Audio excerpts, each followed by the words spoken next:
સીતારામ બધાય રવિવાર છે કામકાજ કરી આવું નવરી થઈ ગયું હું આજે ગઈ હતી આલીને દર્શન કરવા માતાજી અમારા કુળદેવીને હું મારા હસબન્ડ 2 જણા સવારમાં વહેલા 6 વાગ્યામાં બન બધી ચિંતા ગાડી કોની છે ગાડી પડી છે સામે ઓલી ગાડી કોની છે સ્કૂટર કોનું છે ખબર નહીં બા આપને થોડી ખબર હોય કોની ઘરે કોણ આવતું હોય આ પાયુન છે ને બધી ખબર હોય કોની ઘરે કોણ આવે ક્યાં જાય આમ ચાલો સીસીટીવી કેમેરા થઈને 5 વાગ્યાની પરિષદ ઓટલા પરિષદ કહેવાય એને મારી ઓટલા પરિષદ હોય બા હાટું થઈને અડધી કલાક ધરાર કામ હજી છાશ કરવાની છે માખણ મલાઈ મેળવીશ તો બા હવે અડિયાપટ્ટી ચાલુ કરી દીધી છે કે કામ કરવા દેતા નથી લઈને બેસી ગઈ છે નહીતર હમણાં કચરા સફાઈ અભિયાન ચાલુ થઈ જાય જો જોવે છે ખરા આ જોતી જોતી જતી આવી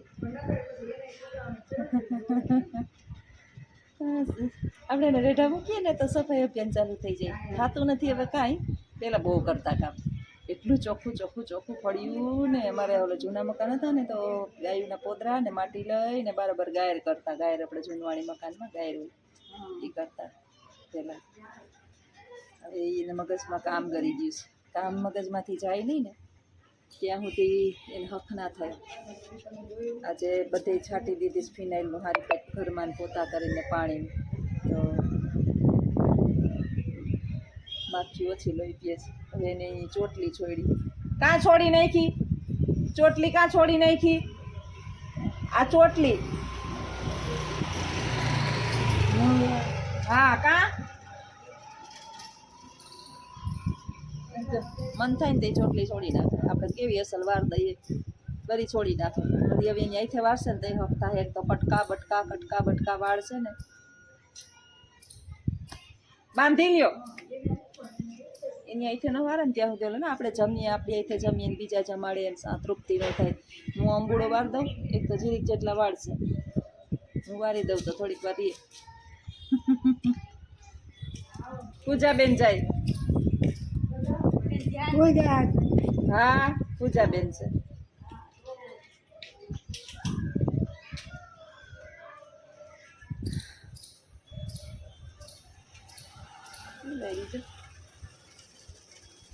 વારી લઈએ પછી હક થાય એને ત્યાં સુધી હક ન થાય 2 તૈણા છે પણ હાહુ ને વાળા મારા બેના બહુ મોટા આ કે કોઈ મારે ઉતરે દી બહુ મોટો આંબુડો આવે બહુ મોટા હા સોટલો બહુ મોટો આવે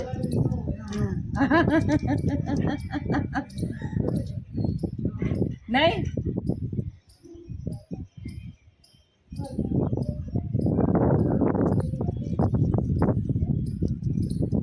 હમણાં કહે હાલો હવે ખીચડી હાલો હવે ખીચડી બે 10 મિનિટ 15 મિનિટ થાય ને એટલે ખીચડી યાદ આવે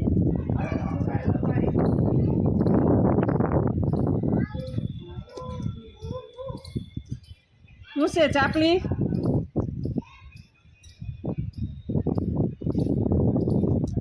સીતારામ ચંચળતાની મૂર્તિ છે બા જ નહીં લીમડા ને ક્યાંય ના આપણે એટલે હરિભજન કરીએ કે ને નવરા હોય અમે આખો દી જ કરીએ હા રવિવારે જ કરીએ હા હું બહુ ફોટા જ પાડીએ પછી બા વયા જાય તો મને ફોટા યાદ રહીએ ને તો હા મારા બા ભલે ને જીવે સારું ને હા ભલે ને હો 200 જ્યાં સુધી જીવવું હોય ત્યાં સુધી આ પાછો જન્મ ક્યાં આવવાનો હા પછી હું બન્યું કેને ખબર છે જીવડા ને મીંગડા ને કૂતરા ને કંઈક બનશું કાંઈ ખબર નથી બેન ભલે જીવે આપણા કીધા જે રહેવાના નથી ને આપણા કીધા જવાના નથી હાલો આઘા જાઓ બધાય લાખી આય તમારે જાવ ને ઈ લાખી શેતી અમારે બેરા છે એ સારું ઓછું સાંભળે તો આપણે કઈ વાતું કરીએ તો ઉપાધી નહીં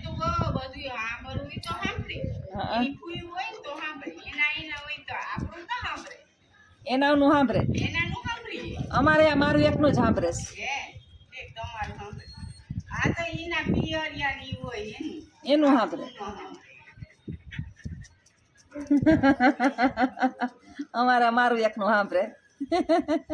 બીજા કોઈનું સાંભળે નહીં. દેખાતા હે ને એટલે હે દેખાય તી હામાં. હા હું કરો હો વિડિયો થાય તમારી આમ આમ કરો એ જોવે જો કરી ગયા અંદર. જો તમારે વિડિયો કરી આઘો જા ને જા આઘો કૂતરા એક આમ આમ ખાવાનું દઈએ ને ત્યાં આમ કેમ 24 કલાક આપણે ખાવાનું જ લઈને ઊભા હોય. કોઈ બાકી ન રહે છે હા એ એકય બધા લેવા આવ્યા એ દઈ દેવાનું આ ભાવમાં. એ ચૂપી દ્યો પછી આવે નહીં હા આઘા જાવ ને ભાઈ સાહેબ.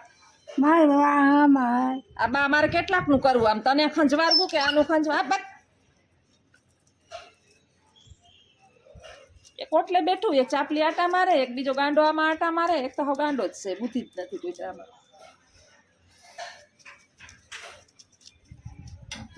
અને આ બાજુમાં બેહીએ એટલે મારા વાહામાં ખંજવાય જા ભાઈ તું ઈ અંદર વહી જા.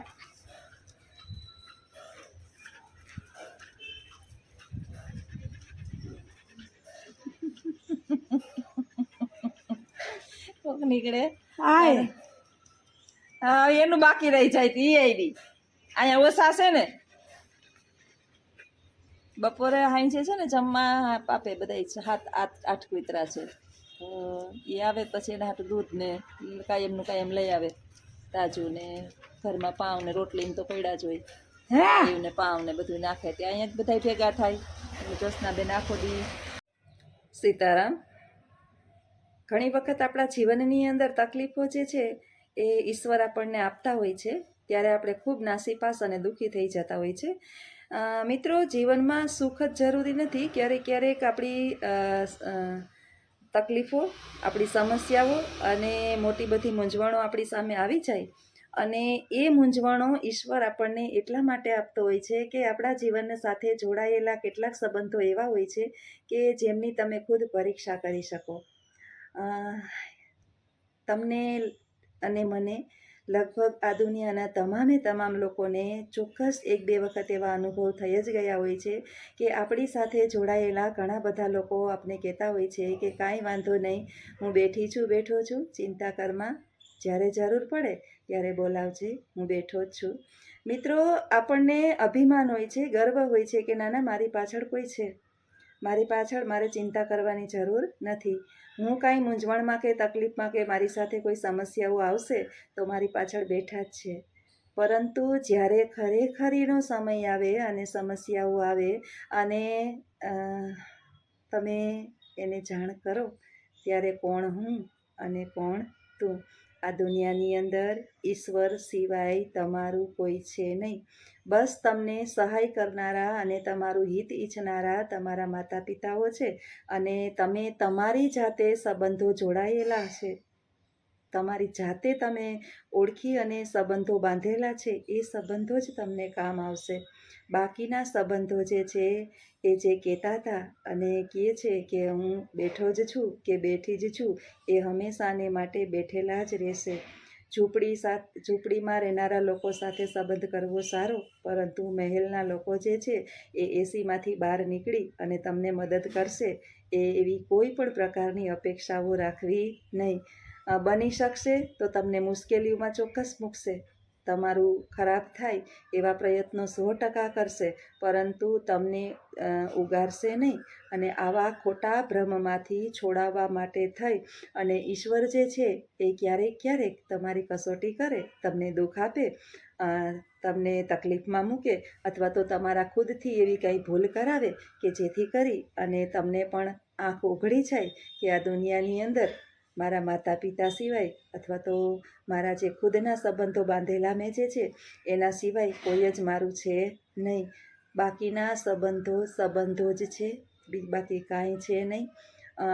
ખોટા ભ્રમની અંદર કોઈ પણ પ્રકારનું રહેવું નહીં કે મારી પાછળ ઘણા બધા છે, મારી સમસ્યાઓનું નિવારણ કરી દેશે, હું ગમે એવી ભૂલ કરીશ તો મને માફી મળશે.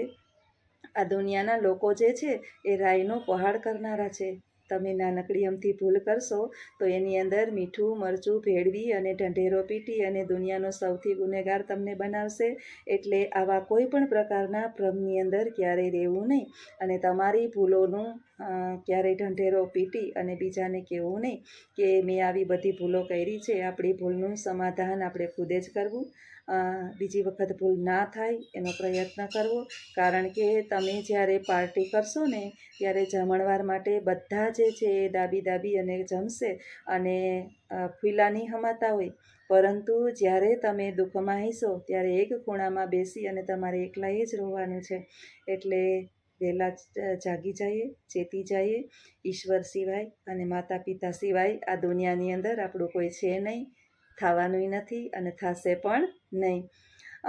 ઈશ્વર તો જગતનો તાત છે, જગતનો પિતા છે. એ જીવનની અંદર એના સંતાનોને જે મા જે છે ને મા, એના હાથની અંદર નસીબની રેખા લખવાની જો ઈશ્વરે એને પરમિશન આપી હોત ને તો દુનિયાનું કોઈ માણસ દુઃખી જ ના હોત.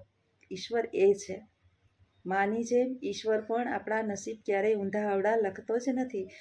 એ તો બરાબર પૃથ્વી પર આપણે મોકલી અને કહે છે કે જા સંતાન, આ પૃથ્વી પરનું તારું તમામ કર્તવ્ય અને તારી ભૂમિકા જે છે એ પૂર્ણ ઈમાનદારીથી નિભાવ.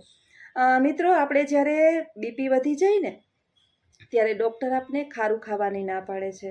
ડાયાબિટીસ થાય એટલે મીઠું ખાવાની ના પાડે છે અને આપણે એનું માની અને આની પરેજી પણ રાખીએ છીએ. પણ સાથે સાથે ઈશ્વરે પણ આપણને એક કાર્ય સોંપ્યું છે કે જ્યારે પણ તકલીફ થાય ત્યારે તું ઈમાનદારીનો રસ્તો અપનાવી લે. તને દુઃખ નહીં આવે, થોડા ઘણા તકલીફો પડશે, મહેનત વધી જશે, પરંતુ તારું જીવન જે છે એ સુખ અને શાંતિવાળું બનશે. બસ આપણે એ જ કાર્ય કરતા નથી, ઈમાનદારીને રસ્તે ચાલતા નથી. જ્યાં સુધી આપણે ઈમાનદારીથી ચાલશું, ઈમાનદારીનો રસ્તો અપનાવશું, ત્યાં સુધી કોઈ પણ પ્રકારની સમસ્યાઓ આપણને ઘેરી વળશે નહીં. એટલા માટે થઈ અને જ્યારે આપણે રસ્તો ભૂલીએ છીએ ત્યારે જ દુઃખ પણ આપણો રસ્તો ગોતી લે છે અને આપણી પહેલાં થઈ અને આપને તકલીફમાં મૂકે છે અને આપને ચેતવે છે કે બેટા ચેતવી જા, ઈશ્વર સિવાય તને કોઈ સુખી નહીં કરી શકે. એની શરણાગતિ સ્વીકારી લે, માણસના પગ પકડવાનું બંધ કરી દે, ગુલામી છોડી દે. આ મારું છે, આ મારું છે, આ મહાન વ્યક્તિ મારું છે. એ મહાન વ્યક્તિ એના પરિવાર સિવાય કોઈનું થવાનું નથી, થશે પણ નહીં અને ખોટી શંકાની અંદર ક્યારેય રહેવું પણ નહીં.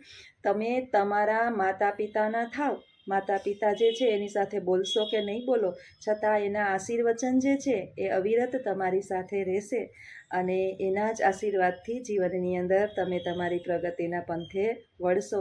અન્યથા દુઃખ સિવાય કાંઈ પ્રાપ્ત થવાનું નથી. આવજો. સીતારામ.